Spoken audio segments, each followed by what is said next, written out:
bonjour. Donc, je suis le docteur Anne Capron du service de veille sanitaire de l'Agence régionale de santé des Hauts-de-France. Et donc, ce soir, nous souhaitions vous parler de saturnisme infantile pour refaire un peu le point ensemble sur différents aspects de cette pathologie, qui est une intoxication donc au plomb. Donc on abordera ce soir ces différents points. D'une part, des rappels sur la pathologie en elle-même, donc les effets du plomb sur l'organisme. Ensuite, on abordera les expositions au plomb, avec quelques éléments rapides d'histoire et puis surtout ce qu'il reste aujourd'hui comme type d'exposition au plomb dans l'environnement d'un enfant. Le dépistage du saturnisme infantile, donc à la fois quand faut-il y penser, devant quel jeune patient, à quelle occasion, et puis concrètement comment on fait et on prescrit ce dépistage. Nous aborderons aussi la maladie à déclaration obligatoire, puisque le saturnisme infantile est à déclaration obligatoire. Il y a un circuit qui est prévu pour cela, avec quelques petites choses à savoir sur ce sujet pour que ça se passe bien. La prise en charge des cas médicaux et environnementaux. Alors, je pourrais notamment vous donner des éléments concrets sur ce que fait l'ARS qui vient aider à la prise en charge. Et puis, nous aborderons également les campagnes de sensibilisation, puisque cette soirée elle est prévue pour vous sur le secteur des communes environnant l'ancien site de Métal Europe, dans les suites du dépistage qui a été organisé en 2022. Évidemment, il y a un certain nombre de choses qu'on aborde ce soir qui peuvent concerner aussi d'autres collègues ou confrères des Hauts-de-France. Alors pour commencer, donc le saturnisme, effet du plomb sur l'organisme.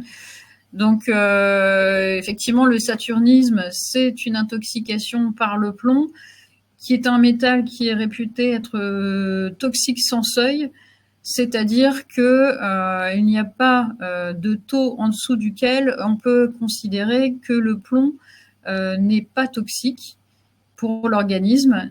L'organisme n'a pas besoin du plomb et dans tous les cas, il a une toxicité sur l'organisme. Néanmoins, qui dit dépistage dit quand même considérer que le patient est l'objet d'un saturnisme ou pas. Et il y a donc de ce fait-là un seuil qui a été défini au-delà duquel on parle de saturnisme. Ce seuil, il est aujourd'hui de 50 microgrammes par litre de sang depuis 2015. Auparavant, le seuil était plus élevé puisqu'il était à 100 microgrammes par litre de sang. Alors ce seuil, en fait, représente ce qu'on appelle le 98e percentile, c'est-à-dire que 98% de la population des enfants, en particulier les enfants de moins de 7 ans, sont en dessous de ce seuil et 2% sont au-dessus. Donc en fait, on recherche les 2% les plus intoxiqués. Alors, le plomb dans l'organisme, en fait, en termes de cinétique, donc pour commencer, en termes d'absorption, on va surtout avoir une absorption qui est digestive. Alors, c'est vrai qu'on va assez régulièrement être interrogé sur l'absorption respiratoire, notamment quand on parle d'exposition environnementale autour de sites industriels, surtout s'ils sont encore en activité. Néanmoins, il faut savoir qu'elle est vraiment minime, cette part respiratoire, et que même dans l'environnement d'industries ou d'anciennes industries en particulier qui ont pollué, en définitive, l'absorption des poussières de plomb va être lié à leur absorption digestive, c'est-à-dire que les dépôts de poussière de plomb vont ensuite être manuportés à la bouche et absorbés. Mais l'inhalation est vraiment une voie mineure d'intoxication. Concernant cette voie d'absorption, il faut savoir aussi que l'absorption digestive est plus importante chez le jeune enfant que chez l'adulte. Tout simplement, alors là je parle vraiment de l'absorption. Évidemment, il y a déjà un premier phénomène, c'est que l'enfant met plus à sa bouche que l'adulte et qu'il a une hygiène des mains qui est pas celle d'un adulte, puisque c'est juste en cours d'acquisition. Donc il y a déjà un apport à la bouche et au tube digestif qui est supérieur que chez l'adulte. Mais l'absorption en elle-même est aussi plus importante, 40 à 55% chez l'enfant et 5 à 10% chez l'adulte. Cette absorption digestive, elle est majorée par les carences en fer et en calcium. Par contre, elle est augmentée par les apports en vitamine D. Donc, même si ça peut sembler un peu surprenant, vu que je viens de dire que la carence en calcium augmente l'absorption, attention, sur ce plan, quand on veut donner de la vitamine D, il faut être vigilant, voire peut-être demander un avis, parce que ça peut augmenter l'absorption digestive du plomb qui est présent dans le tube digestif. En termes de distribution, là aussi, c'est important à connaître, notamment pour pouvoir bien interpréter les résultats de plombémie, puisque la plombémie, c'est la présence c'est le taux de plomb dans le sang circulant, et que le plomb va principalement, lui, se stocker dans le squelette. Le plomb présent dans le secteur sanguin représente uniquement 1 à 2% du plomb de l'organisme. On a également 5 à 10% dans les tissus mous. Alors ces deux secteurs-là, secteur sanguin et tissu mou, représentent le plomb qui est biologiquement actif, c'est-à-dire toxique. Et 90%, ce qui reste, c'est donc stocké dans le squelette, où finalement le plomb ne va pas produire d'effet toxique, et où il va rester stable et présent très longtemps. Par contre, ce plomb dans le squelette peut être mobilisé quand le calcium du squelette est mobilisé lui-même.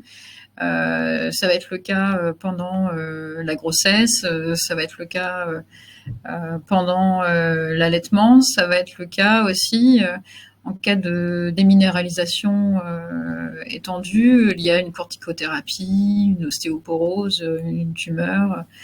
Voilà, donc du coup, c'est vrai que l'évolution de la plombémie, elle va être liée à la fois à l'intoxication qui est en cours, puisque le plomb va d'abord être quand même dans le secteur sanguin avant d'aller se stocker dans le squelette, mais elle peut être liée aussi à du relargage osseux. À savoir aussi le taux de plomb, donc la plombémie, va être relativement similaire entre la femme enceinte et l'enfant qu'elle porte, puisque le plomb passe assez librement la barrière placentaire. Donc c'est ce qui fait que, entre autres, que les femmes enceintes sont elles aussi des personnes à risque pour elles-mêmes, leur grossesse et également pour leur enfant. En termes d'élimination, elle est principalement urinaire et dans une moindre mesure fécale. Également une faible excrétion au niveau lacté. Et on va avoir de ce fait-là une cinétique d'élimination qui va être augmentée en cas d'insuffisance rénale, puisque effectivement, comme l'élimination principalement urinaire, ça va jouer sur la cinétique d'élimination. Voilà. Et à savoir donc, que cette cinétique-là, elle est quand même de base, elle est polyphasique, c'est-à-dire que la demi-vie d'élimination du plomb dans l'organisme, elle va être initialement de 30 à 40 jours. Donc chaque mois, si l'exposition à la source de plomb a pu être maîtrisée et arrêtée, chaque mois, on devrait avoir une plombémie divisée par 2. Donc un enfant qui est initialement, par exemple, à 60 microgrammes par litre, si on règle le problème d'exposition, un mois après, il devrait être à 30, un mois après à 15, et finalement être en dessous du seuil de saturnisme et même du seuil de vigilance. Par contre, après quelques mois, cette cinétique d'élimination, elle devient beaucoup plus longue, et c'est directement en lien avec le stockage osseux qui est relativement stable dans le temps.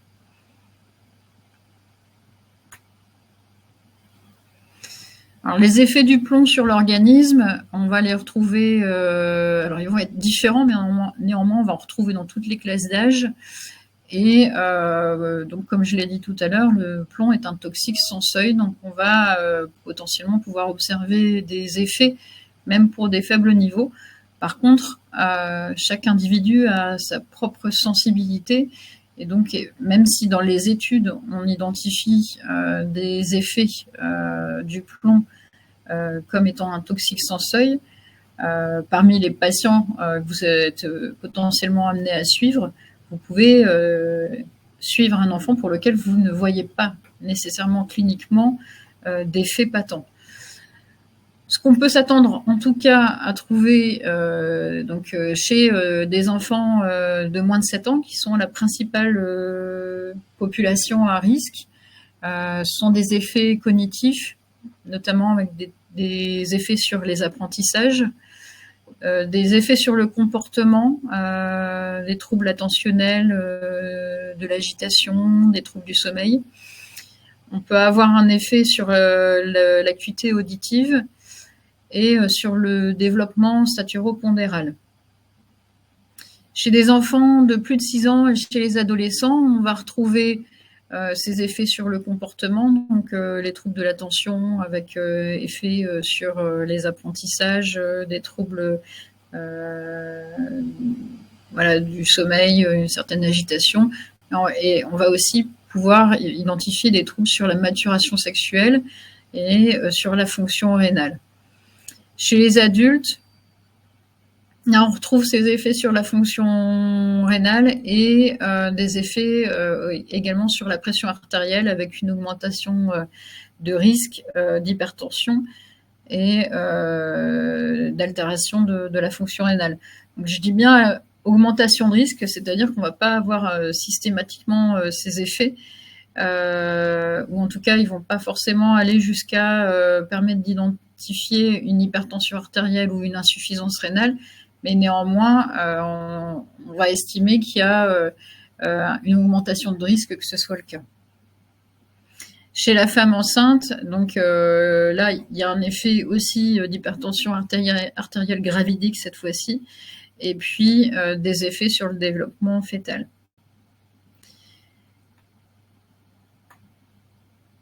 Donc là, ce visuel-là, en fait, il est issu de l'avis du Haut Conseil de santé publique sur le dépistage et le suivi du saturnisme.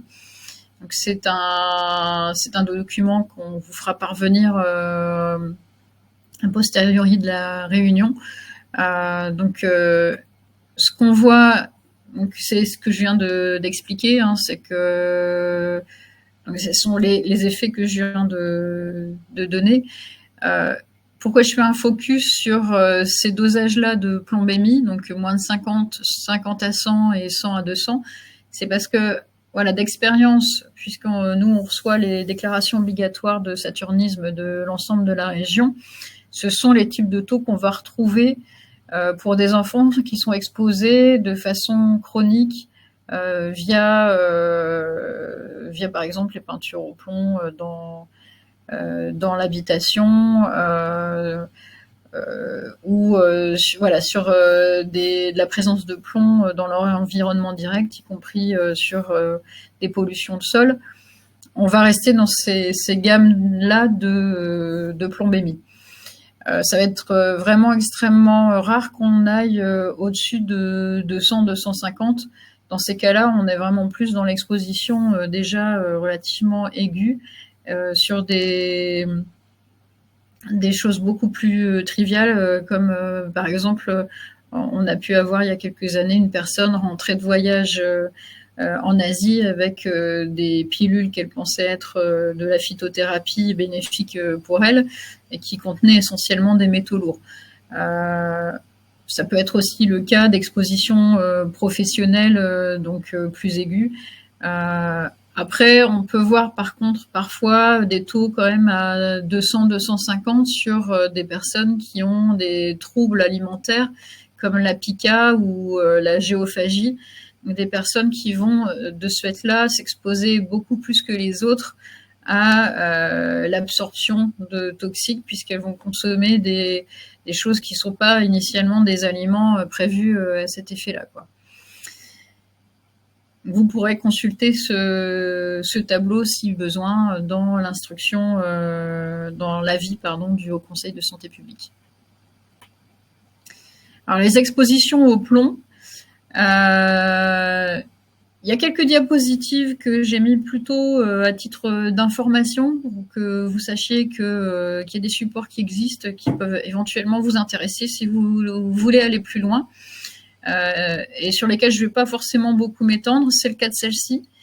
Donc vous avez le lien qui apparaît en clair et sur lequel vous pourrez cliquer quand on vous remettra le support à l'issue de la réunion. Voilà, qui donne accès à cette chronologie qu'on voit en bas de diapositive et qui donne des informations sur l'utilisation du plomb dans les bâtiments publics, dans l'essence, qui donne en parallèle des éléments de réglementation, de recommandations sanitaires. Voilà, donc c'était assez complet. Moi, je l'ai trouvé assez intéressant.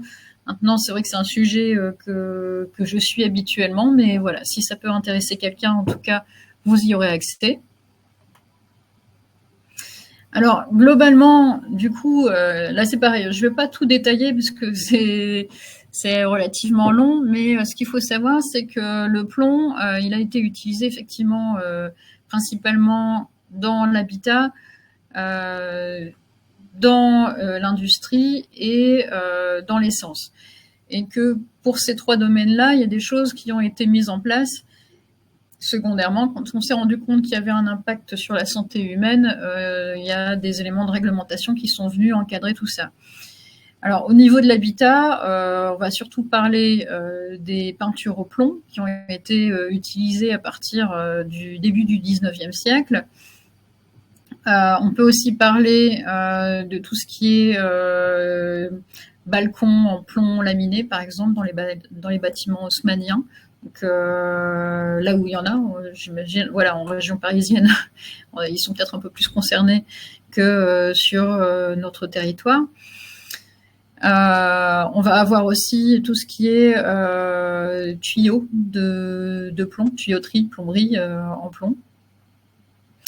Et donc voilà, il y a cette utilisation pendant le 19e siècle, la première moitié du 20e, et puis progressivement des réglementations. Donc à partir de 1948, on arrête d'utiliser les peintures au plomb dans le milieu professionnel. Néanmoins, on attend les années 90 pour que ces peintures ne soient plus commercialisées, voilà, pour le particulier non plus. Et puis fin des années 90, on voit arriver des règles aussi de diagnostic dans l'habitat, notamment à la revente, tels que les constats de risque d'exposition au plomb ou les diagnostics de risque d'intoxication par le plomb des peintures. Alors dans l'essence et dans les industries, on a effectivement là aussi utilisation de plomb dans les carburants à partir du début du XXe siècle. Et puis progressivement à la fin à la fin de ce XXe siècle, la mise en place de réglementations, et puis à la toute fin, en 1999, la fin de la commercialisation de l'essence au plomb.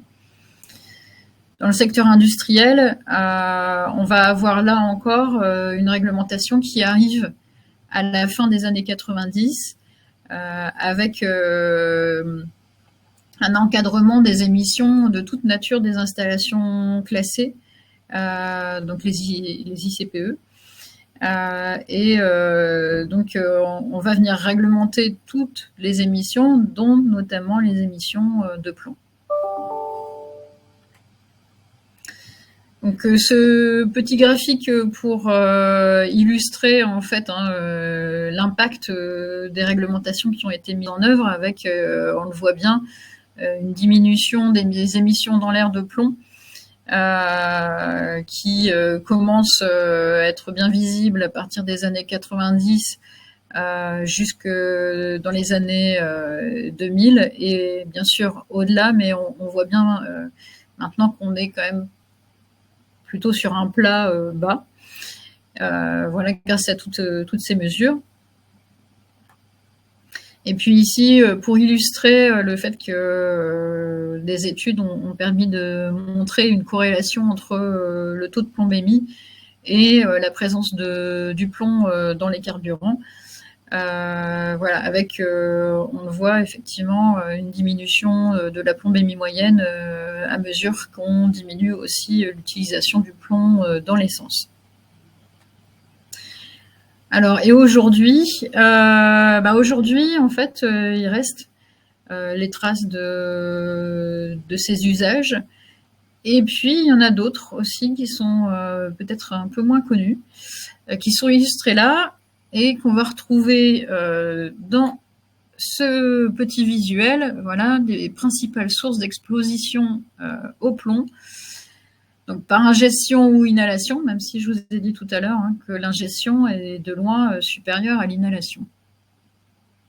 Avec dans les logements aujourd'hui, les peintures anciennes, donc chez nous ça va être la fameuse maison 1930. Il y en a bon nombre qui ont été rénovées, ça ne veut pas dire qu'il n'y a pas encore d'anciennes peintures au plomb qui aient été laissées. Le problème, c'est que la peinture s'altère, s'écaille, crée des poussières qui sont accessibles aux enfants. Les fameux balcons en plomb laminé, donc comme je le disais, plutôt bâtiment haussmannien. Les canalisations en plomb. Alors, ce qui est intéressant quand même de savoir pour nous dans la région, c'est que le passage du plomb dans l'eau va dépendre des caractéristiques aussi de l'eau de réseau, et que chez nous, le fait que l'eau soit calcaire est plutôt protecteur. Donc voilà, il peut y avoir des canalisations en plomb, elles peuvent avoir un impact, mais on va dire que au moins on a quand même cet avantage-là dans la région, c'est d'avoir une eau qui ne permet pas facilement le passage du plomb dans celle-ci. Les sols contaminés autour des... Alors, j'ai tendance à dire autour des anciens sites industriels, parce que c'est vrai qu'avec la réglementation qui a été mise en place fin des années 90, on a quand même vraiment diminué les émissions de plomb. Néanmoins, souvent, quand un site est ancien, on peut se dire que voilà, il est probablement passé par plusieurs sociétés, y compris avant que la réglementation soit mise en place. Donc oui, il y a des pollutions d'origine industrielle ancienne qui existent. Et le plomb dans le sol est relativement stable. La vaisselle artisanale, donc on va surtout penser à l'émail au plomb. Donc c'est le cas, évidemment pas que des plats à tagine, mais néanmoins c'est vrai que c'est quelque chose qu'on peut retrouver régulièrement.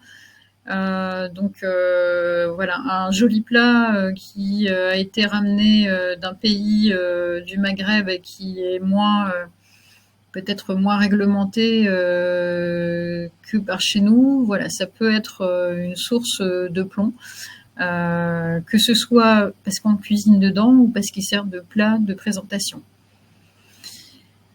Ensuite, les expositions professionnelles des parents.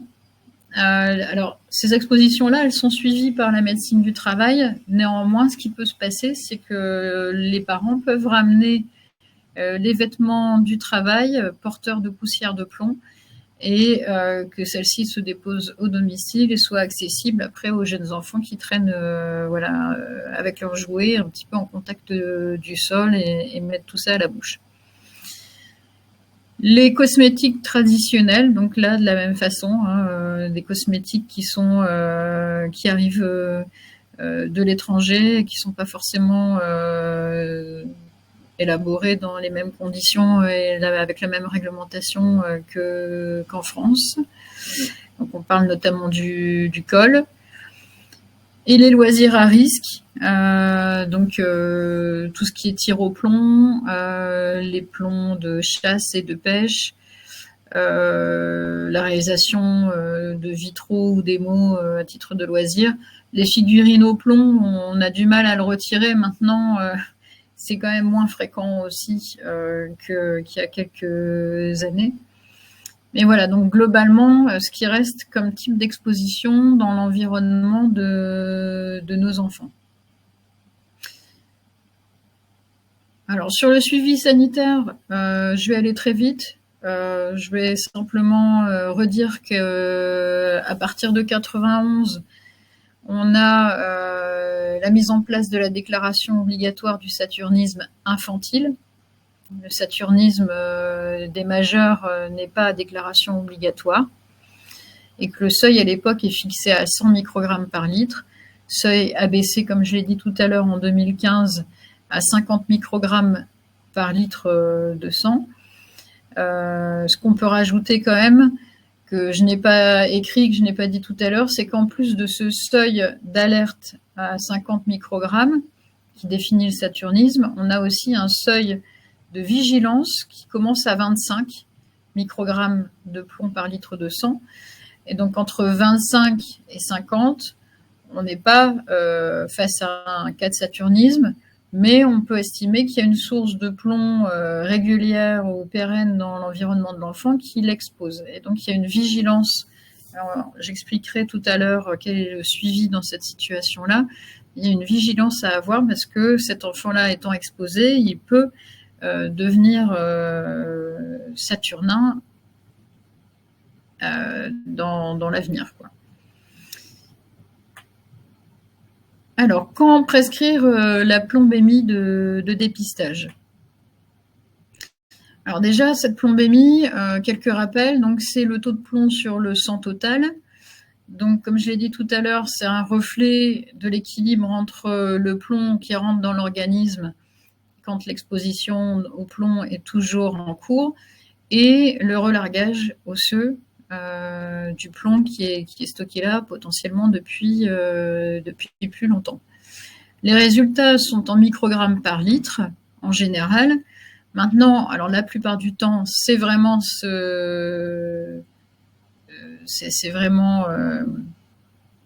exprimé en microgrammes par litre. Auparavant, on avait régulièrement des résultats exprimés en micromoles par litre. Donc, parfois, ça vaut le coup, si vous avez l'impression d'être sur un taux vraiment anormalement élevé, de vérifier qu'il n'est pas exprimé en micromoles par litre. Parce que vous le voyez, en fait, on n'est pas du tout sur la même échelle. Ouais. Il faut savoir qu'il y a 10% de marge d'erreur, même si c'est une méthode qui est certifiée COFRAC. Donc, si on est sur un taux, par exemple, à 100 microgrammes, ça veut dire que potentiellement l'enfant, il peut être plutôt entre 90 et 110. Il y a assez peu de laboratoires analytiques, mais tous les laboratoires sont préleveurs. Hein. Simplement, ils vont envoyer les prélèvements vers des laboratoires analytiques, des plateformes, et du coup, le temps qu'on récupère les résultats, ça prendra quelques jours. Mais voilà, c'est pas difficile de se faire prélever une plombémie. Pour les infirmiers qui regardent cette présentation, les tubes à utiliser donc sont précisés ici, tube DTA ou héparinate de lithium sans gel. Voilà, donc sur sang total non coagulé, non décanté et un transfert au laboratoire en température ambiante. Alors la plombémie, c'est vraiment l'examen de référence. On ne peut pas dépister ou diagnostiquer le saturnisme sur un dépistage du plomb dans les cheveux, dans les dents, les ongles ou les urines. Il n'y a pas de protocole établi pour ça. Donc c'est pas, voilà, la méthode de référence, c'est la plombémie. Le reste, on n'a pas suffisamment de données pour pouvoir estimer à partir de quand et de quel taux et avec quelle technique précise on peut établir un diagnostic de saturnisme. La radiographie des os longs, elle n'est pas recommandée non plus, hein, le Haut Conseil le dit bien, donc le dépistage, c'est la plombémie et c'est tout. Alors, quand est-ce qu'on va la prescrire? Donc, il y a deux situations. Il y a le dépistage et il y a le diagnostic. Le dépistage devant un enfant asymptomatique, du coup, ça veut dire qu'on va essayer de cibler la population la plus à risque, c'est-à-dire celle qui risque d'être le plus impactée par l'intoxication. Donc, ça va être les enfants de 0 à 6 ans inclus, pour plusieurs raisons, hein, puisqu'on l'a dit tout à l'heure, déjà ils s'exposent plus par leurs habitudes et par la mise à la bouche, ils absorbent plus, leur tube digestif laisse plus passer le plomb, et puis ils sont en voie de développement et l'impact pour eux est supérieur. Donc ce qu'on va faire pour ces âges-là, c'est rechercher un facteur d'exposition au plomb à l'interrogatoire des parents. Globalement, ça revient à rechercher une des causes d'exposition qu'on a données tout à l'heure dans l'environnement de l'enfant en posant quelques questions aux parents. Donc, il y a un support que je vais vous montrer après qui est aussi dans le guide du Haut Conseil de santé publique. Donc, vous pourrez retrouver dedans ou dans la présentation quand on vous l'enverra. À quel moment y penser? Alors, la question est posée, hein, le risque d'exposition au plomb ou de saturnisme est posé dans les bilans des 9e et 24e mois, donc ça peut être un bon moment pour y penser, parce que voilà, le saturnisme, on ne va pas y penser tous les jours, c'est évident. Mais donc du coup, ces examens-là, ça peut déjà valoir le coup de poser quelques questions. Et puis, lors d'examens de contrôle annuel, voilà, c'est sûr que quand l'enfant vient pour accompagné de ses parents pour un problème aigu, ça ne va pas forcément être le bon moment. Donc ce questionnaire, c'est celui-ci. Il reprend globalement les différentes expositions abordées tout à l'heure. Il y en a une que je n'ai pas abordée tout à l'heure qu'on peut mentionner ici, c'est le tabagisme passif. Donc, ce qui est recommandé par le Haut Conseil, c'est d'utiliser ce questionnaire. Maintenant, si vous ne l'avez pas sous la main et que vous vous souvenez des types d'exposition au plomb, vous pouvez interroger le parent, c'est pareil. Et dès lors qu'une source de plomb est identifiée ou potentiellement identifiée dans l'environnement de l'enfant, c'est une bonne idée de faire le dépistage. L'autre situation, c'est donc non plus le dépistage, mais le diagnostic. Si on a un enfant qui est symptomatique avec des signes tels qu'on les a indiqués tout à l'heure, c'est-à-dire des troubles cognitifs, des troubles du comportement, des troubles neurologiques, ça va être déjà un peu plus rare, mais donc dans ces situations-là, et qui plus est, si en posant des questions aux parents, vous avez un doute sur une exposition au plomb, ça vaut le coup de faire ce dépistage. Et puis, il y a la situation des symptômes graves qui nécessitent un dosage en urgence. Là, donc ça va être beaucoup plus rare dans votre pratique. Nous, c'est déjà des situations qu'on voit très très peu passer. Donc celle d'une anémie qui est souvent associée au saturnisme, qui est une anémie résistante au traitement martial bien conduit. Ça peut être aussi à l'occasion de découvertes fortuites de bandes denses métaphysaires sur radio des os longs. Alors comme j'ai dit tout à l'heure, il n'est pas recommandé de faire des radios pour le dépistage. Néanmoins, voilà, si il y a une autre raison de faire ces radios et que le radiologue identifie des bandes denses, ça peut être lié à un saturnisme, mais dans ce cas-là, ça sera une bonne idée d'aller réaliser une plombémie. Les troubles neurologiques sévères, donc avec hypertension intracrânienne et convulsions, ça va renvoyer à des expositions beaucoup plus aiguës et des plombémies beaucoup plus élevées. On voit vraiment extrêmement rarement. Mais voilà, néanmoins, il faut le savoir. Donc, ces situations-là doivent déclencher une recherche de saturnisme.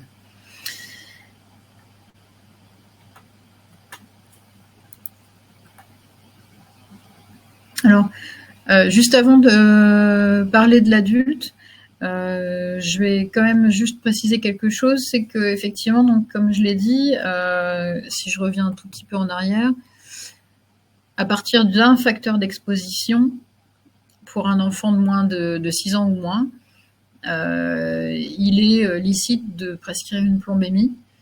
Donc quand on est comme vous sur un secteur où il y a une pollution ancienne des sols qui est connue, effectivement, on peut se dire, est-ce que je dois prescrire à tout enfant de moins de 6 ans du secteur? Potentiellement, du coup, au regard des recommandations, la réponse est oui. Maintenant, c'est effectivement pas forcément simple de se dire qu'on va prescrire un dépistage à tous les enfants de moins de 6 ans sur le secteur. C'est aussi pour ça que nous, on a fait, et j'y reviendrai plus tard, une campagne de dépistage en 2022 pour faciliter ce dépistage et son accès aux enfants de moins de 6 ans du secteur. La première chose, c'est potentiellement déjà quand même de se dire qu'à partir du moment où il y a d'autres facteurs d'exposition qui se surajoutent ou des signes qu'on peut identifier, comme on l'a dit depuis tout à l'heure, en termes d'impact sur les apprentissages, le comportement, le sommeil, c'est de prescrire plus facilement la plombémie. Voilà, de ne pas hésiter à la prescrire dès lors qu'on a un doute. Donc voilà pour cette question-là. Alors chez l'adulte, donc on l'a dit, hein, la population la plus à risque chez l'adulte, ça va être la femme enceinte pour elle-même et pour son enfant à venir. Là aussi, il y a un questionnaire qui est disponible dans la vidéo conseil. On va retomber un peu sur les mêmes conseils, tout bonnement, c'est de rechercher dans l'environnement de la femme enceinte, avec quelques questions à celle-ci, une source d'exposition au plomb. Donc connaître déjà l'âge de l'habitation, ça permet de savoir si potentiellement il y a des peintures anciennes, poser des questions sur l'utilisation de cosmétiques traditionnels, de plats artisanaux, la profession, voilà. Donc on va retomber sur ces mêmes questions. Alors il y a une autre situation aussi, c'est que éventuellement il peut y avoir eu des investigations environnementales du lieu d'habitation de la femme enceinte. D'ailleurs, je l'ai pas noté tout à l'heure, mais c'est vrai aussi pour l'enfant. Nos services santé environnement à l'ARS ont en charge de faire des investigations habitat insalubre. Donc parfois, en fait, c'est ces investigations-là qui vont mettre en évidence qu'il y a un risque d'exposition au plomb, et dans ce cas-là, les équipes de l'ARS qui ont fait l'investigation environnementale dans le cadre de l'habitat insalubre et qui vont recommander aux gens de se faire prescrire une plombémie. Donc il est possible que vous voyez occasionnellement une femme enceinte ou des parents de jeunes enfants qui vous demandent une plombémie parce que l'ARS est passée chez eux et qu'on leur a conseillé de le faire.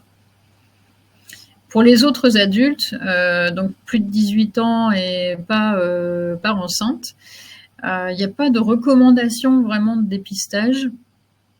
Néanmoins, ça peut valoir le coup si on a un comportement alimentaire atypique et à risque d'exposition comme la pica ou la géophagie.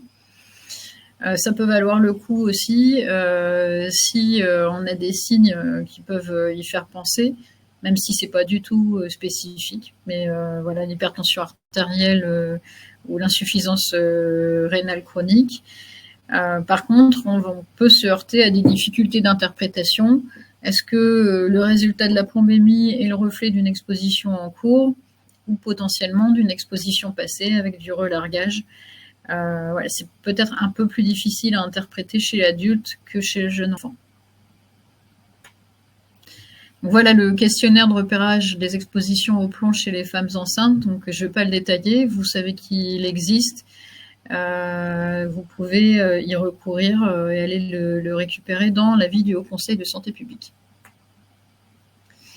Alors la prescription en elle-même, c'est bien d'associer à la plombémie la numération formule sanguine et la ferritinémie, puisqu'il y a, comme je le disais tout à l'heure, régulièrement une anémie par carence martiale qui est associée au saturnisme. Cette prescription, à l'heure actuelle, doit être associée avec une fiche de surveillance qui est un document CERFA, qui est disponible au lien que j'ai indiqué sur le PowerPoint. Et donc, effectivement, il faut que le médecin qui fait la prescription de dépistage fasse à la fois la prescription et commence à compléter cette fiche de surveillance. Il remet les deux à la famille et la famille se rend au laboratoire avec l'ensemble. Le laboratoire qui fait l'analyse continue de compléter la fiche CERFA. Et après, j'y reviendrai, si le résultat est positif, enfin supérieur à 50, il y a une déclaration obligatoire à faire et en fait, elle se fait avec cette fiche de surveillance CERFA. C'est l'occasion aussi à ce moment-là de donner des messages de prévention aux parents. C'est-à-dire que si on pense qu'il y a une exposition au plomb, on n'est pas obligé d'attendre le résultat pour commencer à donner des recommandations sur l'hygiène des mains, sur le fait de couper les ongles courts pour cet enfant, de nettoyer régulièrement les jouets qui sont susceptibles de traîner au sol et de ramasser des poussières et d'être mis à la bouche. Sur également le type de nettoyage, puisque dans une habitation ancienne dans laquelle il y aurait une suspicion de présence de peinture au plomb, on va principalement recommander un nettoyage humide pour capter les poussières, sans les réenvoyer dans l'atmosphère comme on le ferait avec un balayage à sec ou avec un aspirateur. On a des recommandations aussi pour les zones de sol pollué sur le jardinage. Donc il y a des supports pour ça qu'on peut vous mettre à disposition, certains qu'on a créés nous, d'autres voilà, en tout cas qu'on n'a pas forcément fait nous-mêmes, mais qu'on peut vous mettre à disposition avec les règles d'hygiène et de diététique qui sont déjà une première façon de maîtriser l'exposition de l'enfant à la source de plomb. Alors la plombémie, elle est prise en charge à 100% par l'assurance maladie pour les mineurs et les femmes enceintes. Donc il y aura forcément pas de reste à charge, quelle que soit la situation du patient pour ce dépistage. Pour les personnes qui sont des adultes et donc pas en situation de grossesse, on va retomber sur une prise en charge classique, 60 à 70% de prise en charge assurance maladie et le reste pris en charge par la complémentaire quand évidemment la personne en dispose. Alors, il y a quelques diapositives sur lesquelles je vais passer, que j'ai mis plutôt pour que vous puissiez avoir l'information facilement si elle vous est utile. Donc, justement, les différentes situations et la prise en charge de la plombémie associée à ces situations. Donc, là-dessus, je passe. Alors, la maladie à déclaration obligatoire, Donc les objectifs, c'est à la fois, et ça, je pense que généralement, c'est quelque chose qui est vraiment perçu, c'est le suivi épidémiologique, puisqu'en général, la déclaration obligatoire, les confrères, je pense que vous imaginez très facilement que c'est exploité par Santé publique France en termes de données.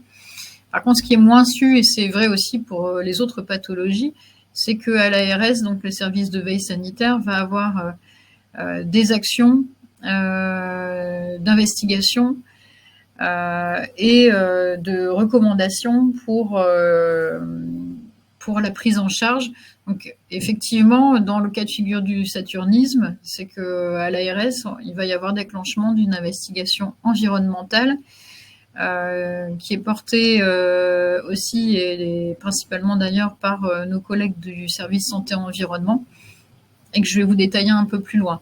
Mais c'est vrai que là, je vais déborder un tout petit peu, mais sur les autres pathologies qui sont à déclaration obligatoire, dans le service de veille sanitaire, on va mettre en place tout ce qui est prophylaxie. C'est vrai pour les infections invasives à méningocoque, la méningite à méningocoque. Je pense qu'en général, c'est su qu'on fait du contact tracing et qu'on fait en sorte que les gens ont accès à une antibioprophylaxie et le cas échéant à une vaccination. On le fait aussi pour les légionelloses, les hépatites A, les fièvres typhoïdes. Voilà, il y a la plupart des déclarations obligatoires donnent lieu non seulement à un suivi épidémiologique par Santé publique France, mais aussi à des actions de l'ARS pour éviter la diffusion des maladies épidémiques ou la reproduction des pathologies liées à une exposition environnementale.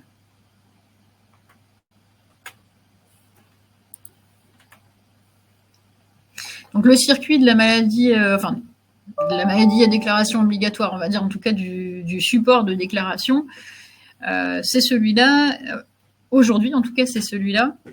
Il est assez compliqué puisque vous voyez que à la fois, donc en tant que prescripteur, le médecin, comme on l'a dit, va produire la prescription et la fiche CERFA. La fiche CERFA arrive au laboratoire. Si donc une fois que la plombémie est dosée, le biologiste va compléter la fiche. Quel que soit le résultat, il enverra une copie de cette fiche au centre antipoison pour que le centre antipoison la rentre dans une base de données qui va servir à Santé publique France. Et si le résultat est supérieur à 50, non seulement le laboratoire aura envoyé sa copie au centre antipoison, mais en plus, il va renvoyer la fiche vers le médecin prescripteur qui devra considérer que cette fiche est une déclaration obligatoire à adresser à l'ARS. C'est vrai que comme c'est un peu compliqué, en définitive, on a aussi créé, et ça c'est vrai dans toutes les régions, des ponts directs entre centres antipoison et agences régionales de santé pour que les déclarations obligatoires qui ne sont pas adressées par les médecins prescripteurs, faute de bonne connaissance du circuit, encore une fois, il est assez complexe ce circuit-là, qu'on puisse les récupérer par le centre antipoison. Et nous-mêmes, donc la déclaration obligatoire, on la renvoie aussi à Santé publique France. Donc, la bonne nouvelle, c'est qu'il y a un travail en cours global sur les déclarations obligatoires au niveau de la DGS et que on va essayer de simplifier ça. Il est notamment question que la fiche CERFA ne serve plus que à la déclaration obligatoire, ne fasse plus forcément l'objet d'un aller-retour entre le médecin et le laboratoire. Mais bon, c'est en cours, donc je n'irai pas plus loin sur cet aspect-là. En tout cas, gardez en tête que c'est une maladie à déclaration obligatoire. Là, aujourd'hui, quoi qu'il arrive, si vous avez un enfant qui a un taux supérieur à 50, il faut nous faire cette déclaration. Et si on a l'information par le centre antipoison, mais qu'on n'a pas la déclaration obligatoire, on prendra contact avec vous pour l'obtenir. Donc elle se présente comme ça, cette fiche CERFA. Donc, on a la partie à remplir par le médecin prescripteur qui est plutôt administrative avec l'identité du patient. Une autre partie toujours à remplir par le médecin prescripteur qui demande un certain nombre d'éléments sur le contexte de dépistage, les éventuels signes cliniques,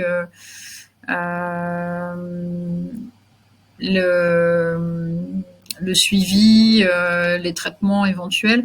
Alors c'est pareil, là, dans le travail qui est en cours, on est en train de simplifier pour que la partie à remplir par le médecin prescripteur soit plus allégée. Il y aura encore beaucoup de données, mais une bonne partie sera à remplir plutôt sur l'investigation environnementale et du coup par les ARS avant envoi à Santé publique France. Et puis, on a des éléments remplis donc à aujourd'hui, en tout cas par le laboratoire, et notamment la date de prélèvement, le mode de prélèvement et les résultats. Alors, la prise en charge des patients, donc elle est à la fois, on l'a dit, médicale et environnementale. Donc, médicale par le médecin prescripteur, le médecin traitant de l'enfant et éventuellement avec appui d'un avis spécialisé qui peut être notamment pédiatrique, et environnementale par l'Agence régionale de santé, les services santé-environnement.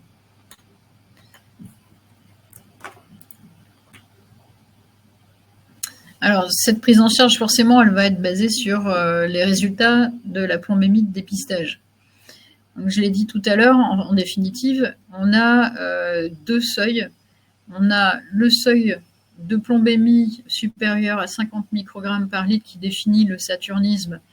Là, on considère qu'il y a une ou plusieurs sources de plomb dans l'environnement de l'enfant et que la façon de vivre dans l'enfant dans son environnement fait qu'il est exposé à cette source. Mais on a aussi le seuil de 25 microgrammes par litre, en dessous duquel on va considérer, même si le plomb, je le redis, le plomb ne sert pas à l'organisme et il est toxique son seuil, malgré tout, quand on est inférieur à 25 microgrammes par litre, on va considérer que c'est un taux normal au regard de l'environnement dans lequel on vit, dans lequel la population générale vit. Par contre, la plombémie supérieure à 25 et inférieure à 50 microgrammes par litre, on va considérer que c'est une zone dans laquelle il faut avoir une vigilance. Il y a une source de plomb dans l'environnement. L'enfant s'y expose, évidemment pas sciemment, mais voilà, sa façon de vivre dans son environnement l'expose à cette source-là. Et potentiellement, il pourrait avoir des plombémies qui augmentent et qui passent au-dessus du seuil de 50. Dans ce cas de figure-là, il y a effectivement un suivi biologique qui est à faire et on va en parler après. D'ailleurs, on va même en parler tout de suite. Donc là, on voit sur ce tableau qui est, encore une fois, issu de l'avis du Haut Conseil de santé publique, donc pour la zone de vigilance, on n'a pas de déclaration obligatoire à faire. Donc, pas de déclaration obligatoire, à ce jour, ça veut dire pas d'enquête environnementale puisque l'ARS officiellement n'est pas déclenchée. Par contre, un suivi de la plombémie avec un premier contrôle qui est recommandé dans les 3 à 6 mois, puis tous les 6 à 12 mois, jusqu'à l'âge de 6 ans. En tout cas, si la plombémie reste supérieure ou égale à 25 microgrammes par litre, ou si on a vraiment des facteurs de risque d'exposition au plomb qui sont connus et qu'on estime que c'est raisonnable de vérifier régulièrement la plombémie parce que finalement, elle pourrait monter. Et puis, il est recommandé de donner les conseils hygiéno-diététiques dont on a un peu parlé déjà. Alors, ça reste quand même relativement astreignant et on va parler après du cas de figure 50 à 250 microgrammes, donc saturnisme. C'est aussi assez exigeant en termes de suivi. La plombémie, c'est quand même malgré tout une prise de sang. Les parents ne sont pas toujours adhérents, pas toujours OK pour faire une prise de sang tous les 3 à 6 mois à leur enfant, surtout s'ils ne présentent pas de signes cliniques. Donc là, évidemment, ça va être de l'ordre de, pas de la négociation, mais de la relation de confiance qu'il y a entre le médecin et la famille, de trouver voilà, un rythme de suivi qui soit suffisamment raisonnable pour que la famille y adhère et qu'elle le fasse au moins à minima. C'est-à-dire que si on braque les gens et qu'à la fin on n'a pas du tout de suivi, on n'a pas gagné grand-chose. Donc voilà, il y a les recommandations, elles sont ce qu'elles sont basées quand même sur une volonté de bien suivre l'enfant. Néanmoins, on sait que c'est pas forcément toujours facile à appliquer. Donc voilà, après c'est du bon sens, c'est de la discussion avec la famille pour trouver une façon de suivre l'enfant qui soit acceptable. Entre 50 et 250, alors je ne montre pas ce qui est recommandé au-delà de 250, tout simplement parce que je l'ai dit, en fait, c'est des situations qui sont nettement plus rares. Néanmoins, si vous avez besoin de l'information, vous savez où la trouver, puisque ce document-là existe et qu'on vous le fera parvenir. Donc pour 50 à 250, on est effectivement dans un cas de saturnisme avec une déclaration obligatoire à envoyer à l'ARS qui déclenchera une enquête environnementale. Je vais vous le détailler un peu plus après. Le suivi biologique, ça sera de faire un contrôle à 3 mois, puis tous les 3 à 6 mois, selon l'évolution de la plombémie, notamment donc, si elle reste supérieure à 50 et si les sources de plomb persistent. Donc, ça veut dire que globalement, si après quelques contrôles, on passe en dessous de 50, entre 25 et 50, on appliquera le suivi 25-50. Et puis à terme, si on passe en dessous de 25, on pourra arrêter. Néanmoins, si on sait que les sources de plomb dans l'environnement de l'enfant persistent, et surtout s'il y en a plusieurs ou qu'elles sont importantes, dans ce cas-là, ça vaut peut-être le coup de continuer à vérifier une fois de temps en temps. Donc, toujours les conseils hygiéno-diététiques. Pensez aussi à repérer au niveau familial les éventuels autres enfants qui pourraient être exposés de la même façon. C'est-à-dire que si vous ne dépistez pas toute une fratrie d'emblée, mais que vous avez un jeune patient qui finalement est dépisté, lui pour une raison plus particulière et qu'il revient positif, donc supérieur à 50 avec un saturnisme, ça vaut peut-être le coup du coup de faire le reste de la fratrie. Ou les femmes enceintes qui vivraient au même domicile ou qui seraient exposées au même environnement. Voilà, évidemment, après, rechercher les signes cliniques de l'impact du plomb sur l'organisme. Alors là, je ne sais pas pourquoi on a à nouveau ce tableau qui reprend les mêmes informations. Donc le suivi, donc je passe. Donc le suivi médical et environnemental. Donc au niveau du traitement finalement du saturnisme, on va surtout avoir à traiter l'exposition de l'enfant. Et traiter l'exposition, ça peut être soit de traiter la source en l'éliminant ou en la rendant plus accessible, soit de traiter l'exposition elle-même, c'est-à-dire d'essayer de jouer aussi sur la façon dont on va s'exposer à cette source. Ce que je veux dire par là, c'est que par exemple, si on a de la peinture au plomb dans un habitat, alors, nous, au niveau des investigations et des recommandations, on ne va pas systématiquement dire à la famille « retirer ces peintures ». Retirer les peintures, ça peut être les décaper ou les poncer en générant des poussières qui, si elles sont mal maîtrisées, vont finir dans les lattes du parquet et seront difficilement éliminables, sauf qu'elles seront accessibles aux enfants qui passent du temps au sol. Donc, parfois, quand on fait une investigation environnementale, les recommandations derrière sont plutôt de recouvrir. Donc une vieille peinture au plomb qui a commencé à s'écailler un peu, peut-être qu'on va demander à la famille de la couvrir avec une peinture saine. Donc là, dans ce cas-là, elle est plus accessible. Pour, par exemple, des sols qui sont pollués au plomb, ça peut paraître léger, mais en fait, la couverture herbeuse, elle suffit déjà en elle-même à empêcher l'accès du plomb contenu dans le sol aux enfants. Donc, la problématique, ça va être surtout les zones de terre polluées découvertes. Donc, sur un jardin qui est enherbé sur sa totalité, si l'enfant n'a pas des jeux pour creuser, ou voilà, s'il n'y a pas un bac à sable qui n'aurait pas de fond avec un accès à la terre, dans ces cas-là, l'exposition, elle va vraiment être extrêmement réduite.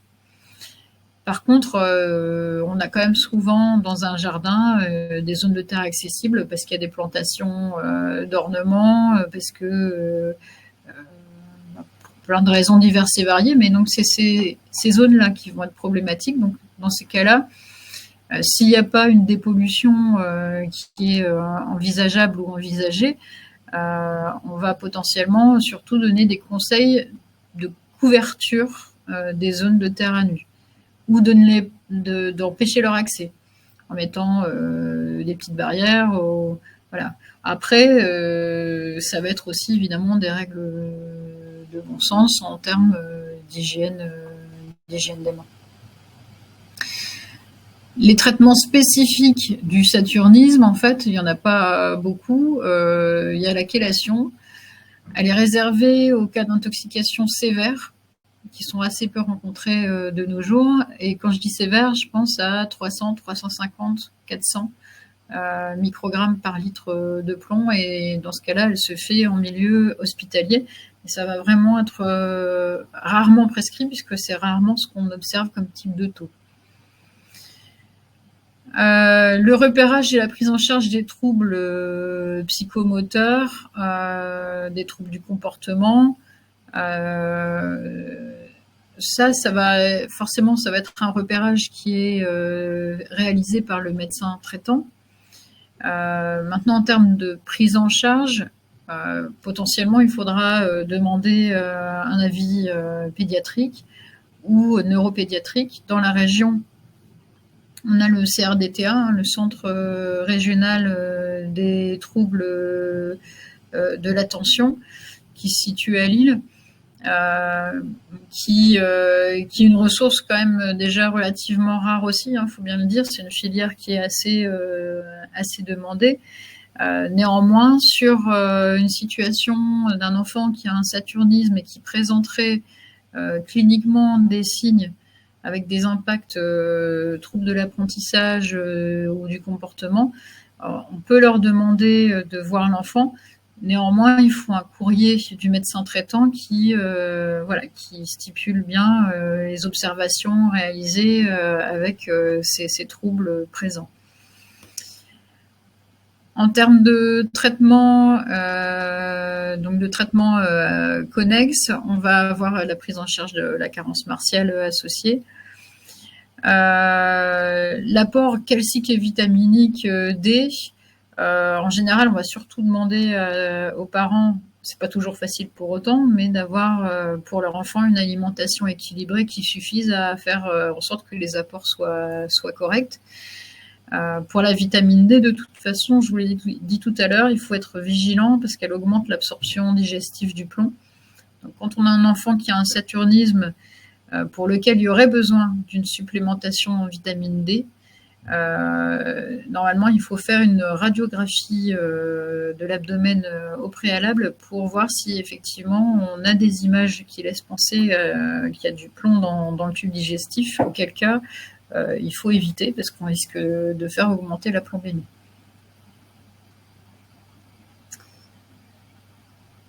Alors donc les recommandations d'hygiène, donc ça c'est un support qu'on a réalisé dans la région, qui reprend des recommandations à la fois, quel que soit le type de source de plomb. Donc, j'en ai déjà un peu parlé tout à l'heure, couper les ongles, laver les mains, celles de l'adulte et de l'enfant, surtout avant les repas. Bien laver les fruits et les légumes qui sont produits dans le jardin et si possible les éplucher. Faire un nettoyage plutôt humide pour capter les poussières plutôt que de les aérosoliser, pardon. Laver fréquemment les jouets et les doudous des jeunes enfants, surtout ceux qui le mettent régulièrement à la bouche. Donc ça, c'est toujours vrai. Et après, on a un peu ciblé les recommandations en fonction du type d'exposition. Donc, si on est dans un logement construit avant 1949 qui peut contenir des peintures à base de plomb, on va recommander de surveiller l'état des peintures, de ne pas les gratter, de ne pas laisser les enfants non plus, bien sûr, les gratter et les mettre à la bouche des écailles, de recouvrir les peintures dégradées, selon les cas de figure avec une peinture correcte, non toxique, ou si c'est sur un mur, avec pourquoi pas du papier peint. Ne pas faire de travaux qui créent des poussières de plomb et les font voler dans la pièce, et surtout ne pas faire ça en présence des enfants. Si on veut vraiment enlever le plomb, donc la peinture, et faire des travaux qui créent de la poussière au plomb, il ne faut surtout pas le faire en présence des enfants, de ce fait. Voilà. Pour les recommandations plus spécifiques, quand on habite sur un secteur où le sol extérieur est pollué, pensez surtout à essuyer et retirer les chaussures quand on entre dans le logement pour éviter de ramener, encore une fois, des poussières de plomb dans le logement. Ne pas laisser jouer les enfants sur les zones de terre découvertes. Encore une fois, la partie herbeuse, c'est pas vraiment cette partie-là qui est problématique. Bien laver les mains des enfants quand ils rentrent du jardin. Et puis pour l'adulte lui-même, et pour les enfants aussi bien évidemment, si on leur demande de participer, quand on jardine, porter des gants et se laver les mains après. Les gants n'empêchent pas complètement le passage des poussières. Et puis quand on les retire, on met les mains dessus. Donc du coup, il faut se laver les mains quand même. Voilà. Et puis on rappelle aussi les autres sources de plomb un peu plus anecdotiques que les gens n'ont pas forcément dans le viseur, mais ça peut être utile de le savoir.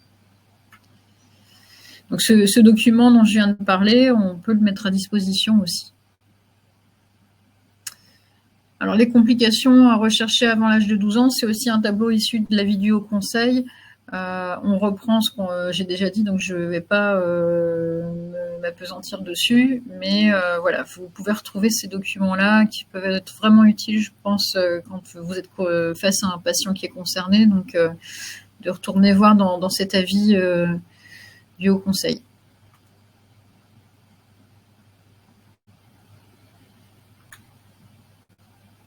Donc le suivi biologique, donc je l'ai dit tout à l'heure, en fonction des résultats du primo-dépistage, on l'a vu dans les tableaux, on n'a pas les mêmes conseils de suivi. L'équilibre à trouver avec les parents pour assurer un suivi régulier. Et puis l'intérêt des contrôles quand même, c'est aussi que nous, à l'ARS, on va recevoir ces résultats. Et si on ne les reçoit pas, de toute façon, on a des dossiers sur les familles dans lesquelles il y a un cas de saturnisme qu'on suit. Et on va chercher à avoir ces résultats de suivi. Ça va nous permettre d'estimer si les recommandations issues de l'enquête environnementale ont été suffisantes pour gérer, maîtriser l'exposition de l'enfant. Donc, effectivement, si une fois qu'on a fait l'enquête environnementale, qu'on a émis des recommandations aux parents, on voit que le taux est stable, si possible même baisse et se normalise, c'est qu'a priori, on a fait ce qu'il fallait.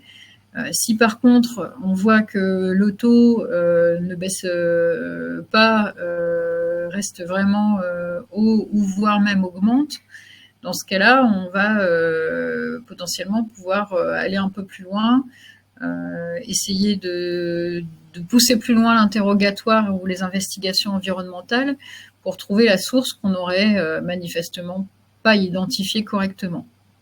Donc c'est vrai que ce contrôle, en fait, voilà, c'est pas uniquement pour la famille ou pour le médecin, c'est aussi pour l'ARS et essayer d'aller un peu plus loin dans la maîtrise du risque environnemental. Alors, donc les investigations environnementales en elles-mêmes, donc on va en faire, comme je l'ai dit, autour de chaque cas de saturnisme infantile qui nous est déclaré. Donc ce circuit, on l'a dit, il est un peu fastidieux. Je pense néanmoins qu'on doit, grâce aux échanges qu'on a avec le centre antipoison, réussir à avoir vraiment une bonne partie des cas de saturnisme qui sont identifiés dans la région. Donc, à chaque fois, ça déclenche une enquête environnementale. On ne le fait pas, comme je l'ai déjà dit, pour les enfants qui sont en zone de vigilance. En tout cas, à aujourd'hui, ce n'est pas ce qui est demandé par la Direction générale de la santé au travers de ces instructions. L'enquête environnementale, donc, elle est menée par l'Agence régionale de santé.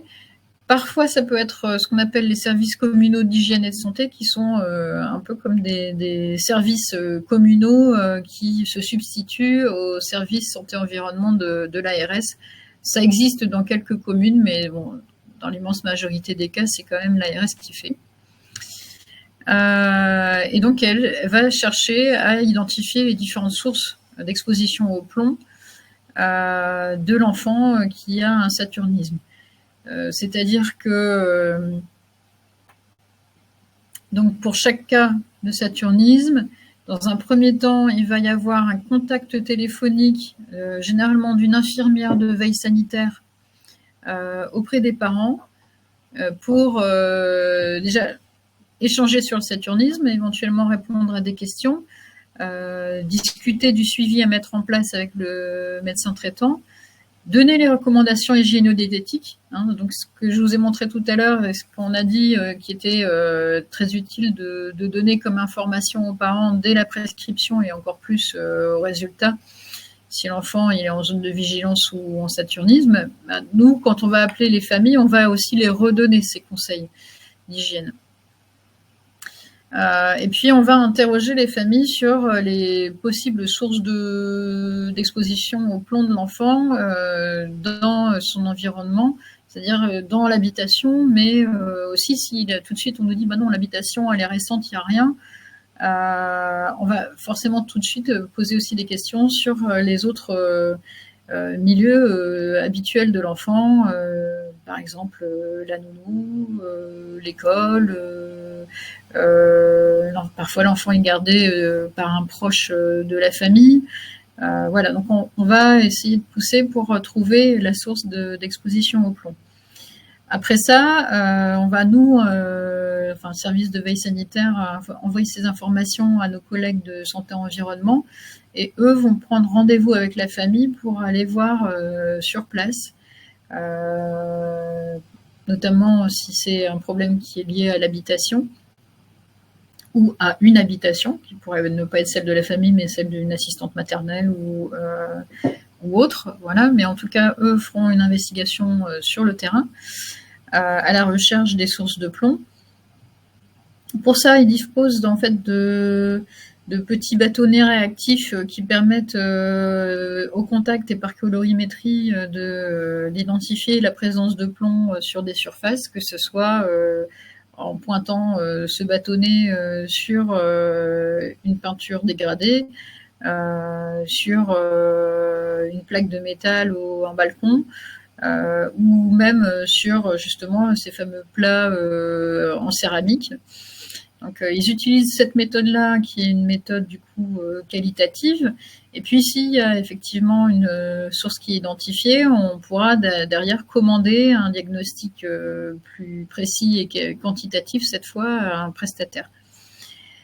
On va aussi, si on est sur une zone de pollution des sols, mandater un bureau d'études pour faire des prélèvements. Et puis, là, on revient sur la mission du service de veille.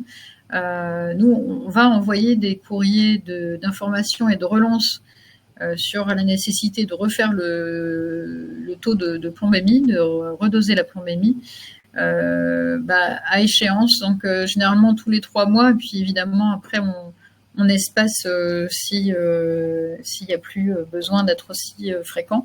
Et donc ce rappel, on le fait aussi justement pour que les familles n'oublient pas qu'il y a un suivi biologique à faire.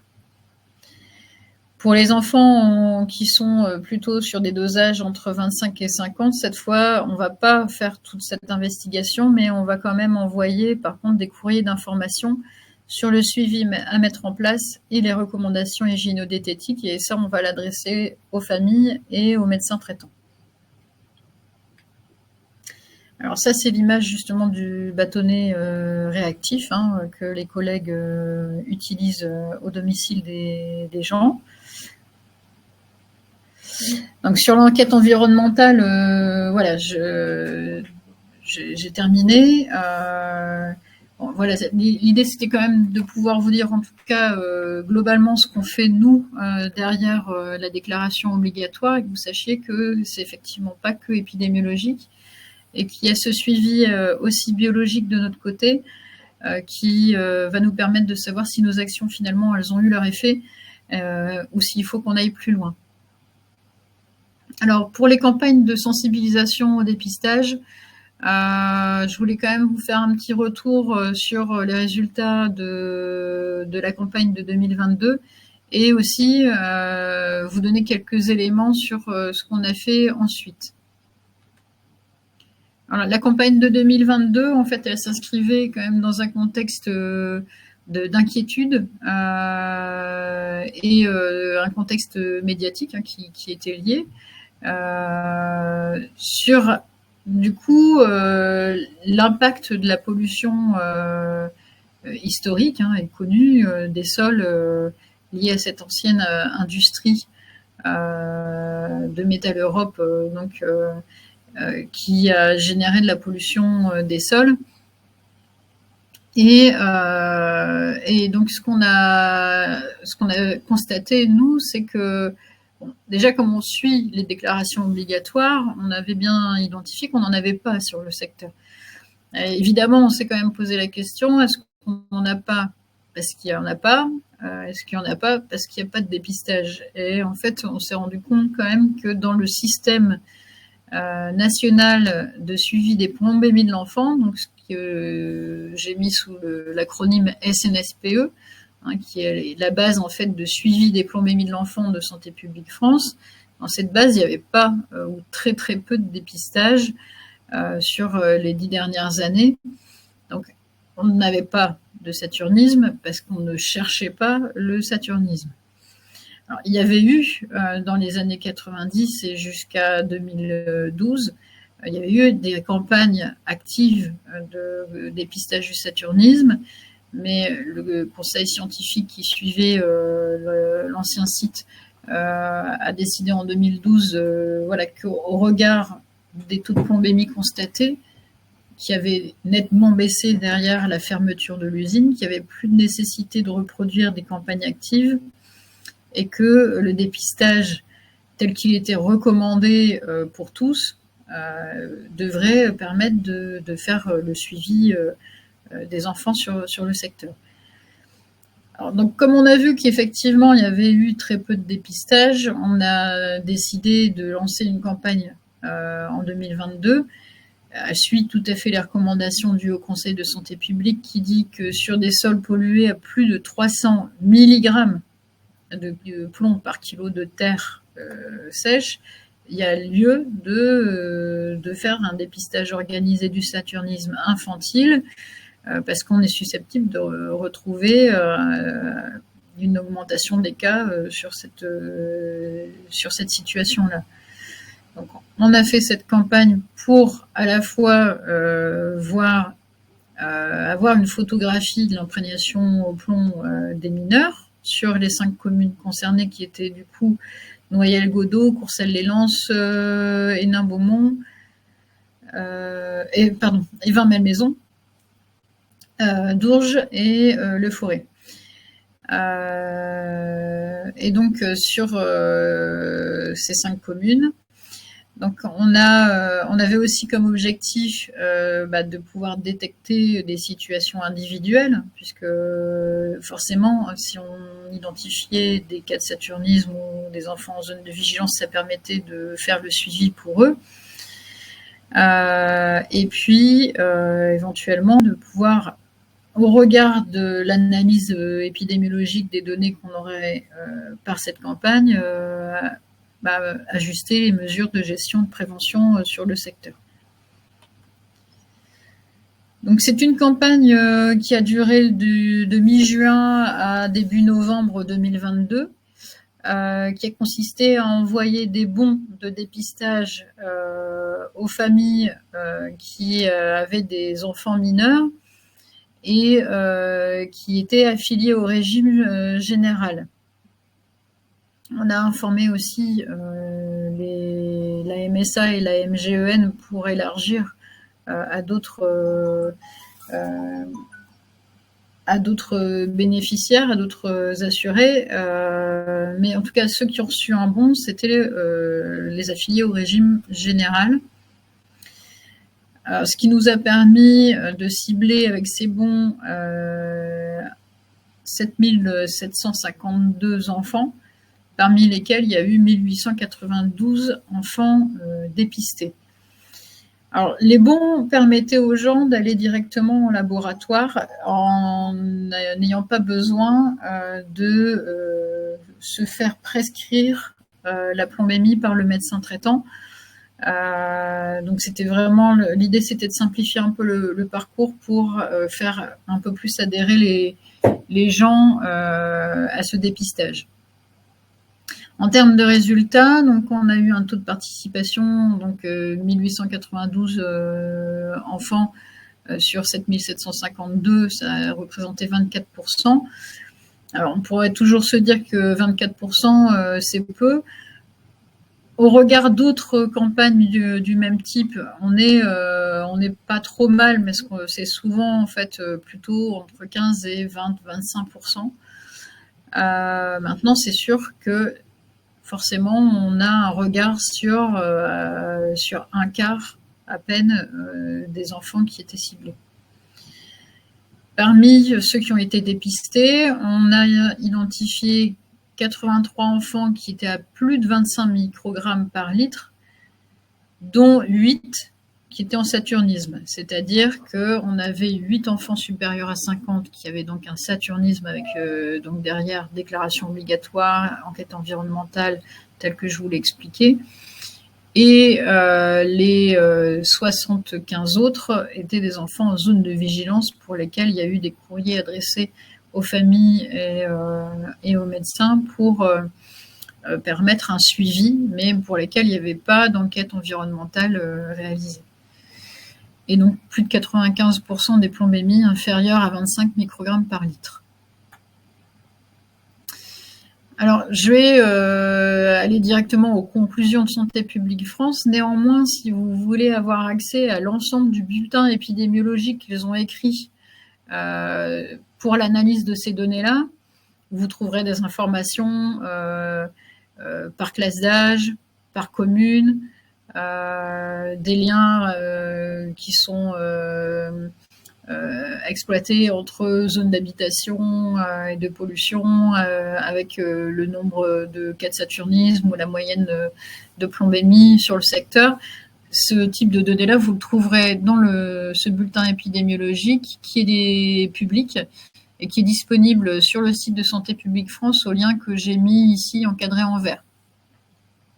En tout cas, voilà, pour aller à l'essentiel, ces résultats comparés aux données nationales qui sont issues d'études telles que Saturninf ou Esteban, n'ont pas mis en évidence de surimprégnation des enfants du secteur au plomb. En tout cas, évidemment, pour ceux qui ont participé à ce dépistage.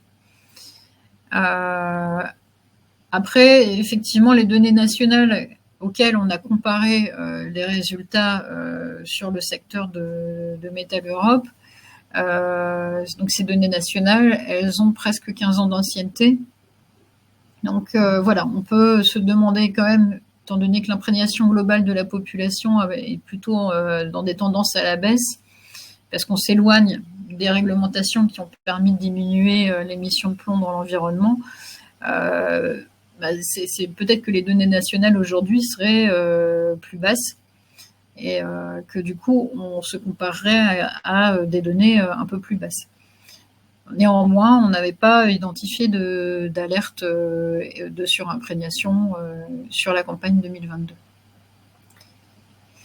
Et du coup, 2023 et ensuite, alors on a souhaité quand même faire à nouveau de la sensibilisation au dépistage et peut-être que vous aurez vu des patients dans ce cadre-là venir avec un courrier pour demander une prescription de plombémie. Alors, effectivement, on a eu des actions, notamment en fin 2023. Pourquoi ? Parce qu'on a estimé quand même que ce dépistage de 2022, encore une fois, ça nous a permis d'avoir des éléments sur un quart de la population cible, mais il restait quand même 75% d'enfants non dépistés. Et puis, le niveau de dépistage avant cette campagne de 2022 était très faible. Et on a bien vu qu'à la fin de la campagne, évidemment, alors on n'est pas redescendu au même niveau. On avait quand même un peu plus de dépistage qu'avant. Mais nécessairement, ça a quand même bien diminué. Et puis, l'absence de surimprégnation au sens collectif, au sens de la santé publique, ça ne veut pas dire qu'il n'y a pas des cas quand même de saturnisme parmi les enfants qu'on souhaite dépister, notamment la cible des 0 à 6 ans. Et donc, pour leur prise en charge individuelle, ça vaut quand même toujours le coup que ce dépistage soit promu. Donc, ce qu'on a fait, c'est sur les mêmes communes de cibler les enfants de 0 à 6 ans et les femmes enceintes, avec en particulier un courrier adressé par l'assurance maladie, donc CEPAM Artois et l'île Douai, et aussi cette fois par l'AMGN et la MSA.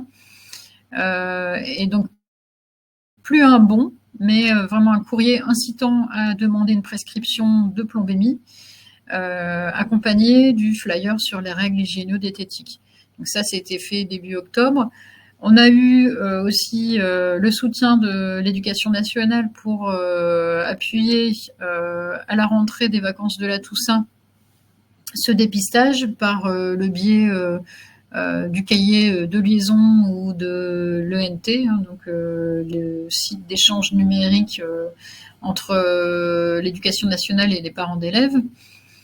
Et puis, on a eu aussi des contacts avec les services de PMI, médecins et sages-femmes, pour que le dépistage soit recommandé pour les enfants de 0 à 6 ans et puis pour les femmes enceintes.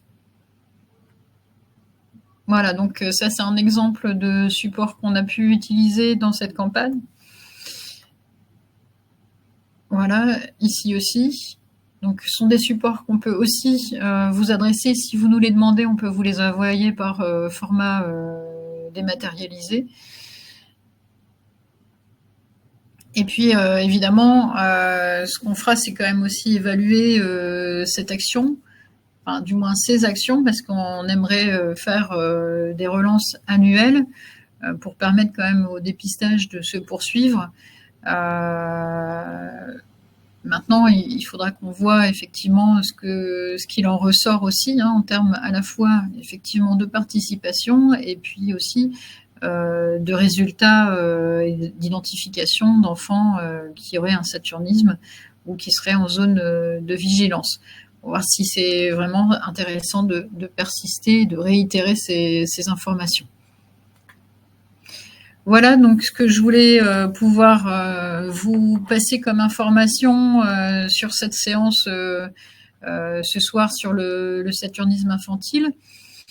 Donc j'espère que ça a pu vous apporter des éléments de compréhension et puis aussi des éléments sur, voilà, sur ce que fait l'ARS. Je voulais aussi dire que on se tient à votre disposition si vous avez des questions, que ce soit théoriques ou des situations particulières, si vous êtes amené à avoir dans votre patientèle des enfants qui sont concernés. Ne pas hésiter à contacter le service de veille sanitaire pour qu'on puisse vous aider à la fois dans l'interprétation de la situation et puis essayer de trouver la source de plomb ou d'apporter des éléments utiles aux familles pour en tout cas limiter cette exposition. Voilà. En tout cas, je vous remercie de votre attention et puis encore une fois, n'hésitez pas à revenir vers nous s'il y a un besoin particulier. Merci à tous.